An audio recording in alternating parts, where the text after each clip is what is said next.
మీరు ఎన్నిసార్లు మంత్రులు చేశారు, ఎన్నిసార్లు ఎమ్మెల్యేలు చేశారు కాబట్టి సమయం కూడా తక్కువ ఇచ్చారు కాబట్టి వాటి జోలికి వెళ్లకుండా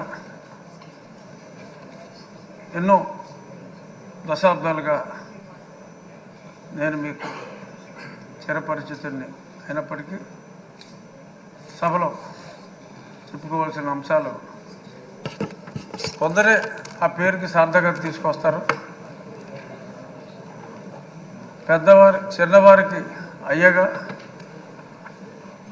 మీ తోటి వయసులందరికీ అన్నగా, రాష్ట్ర ప్రజలందరికీ ఎంతో ప్రీతిపాత్రుడుగా, అయ్యన్న పాత్రుడుగా పరిపూర్ణమైన పేరు మీకు మీ తండ్రి గారు పెట్టారో తాతగారు పెట్టారో ముందుగా వారికి నా ధన్యవాదాలు తెలియజేస్తూ, ఈ సభ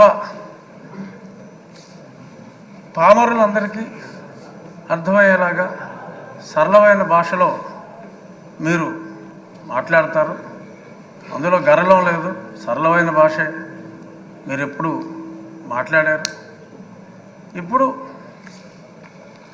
మీరు పిఆర్ కాలేజీలో చదువుకున్నప్పుడు ఒక గ్యాంగ్ లీడర్గా, రాజకీయాల్లో ఇప్పుడు ఒక మాస్ లీడర్గా, ఇప్పుడు మా శాసనసభను ఒక తరగతిగా భావిస్తే క్లాస్ లీడర్లా కాకుండా ఒక క్లాసిక్ లీడర్గా మీరు ఉంటారు అనే పరిపూర్ణ విశ్వాసం మా అందరికీ కూడా ఉంది.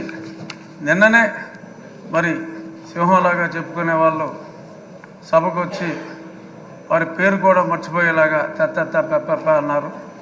ఎందుకంటే అయ్యన్న పాత్రుడు గారిని సభాపతిగా అనుకుంటున్నారని అప్పటికే తెలిసిపోయింది కాబట్టి మరి వాళ్ళ పేరు కూడా మర్చిపోయే పరిస్థితి వచ్చింది.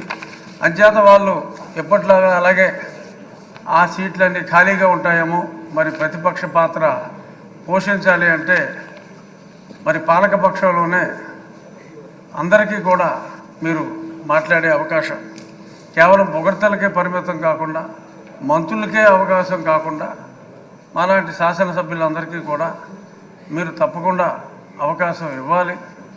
సోదరుడు మనోహర్ గారు చెప్పినట్టు మాజీ స్పీకర్ గారు అందరికీ కూడా డిబేట్లో మాట్లాడి ఒక శాసనసభ్యుడికి శాసనసభలో గౌరవం ఉన్నప్పుడే వారి అసెంబ్లీ స్థానాల్లో కూడా వారికి గౌరవం ఉంటుంది.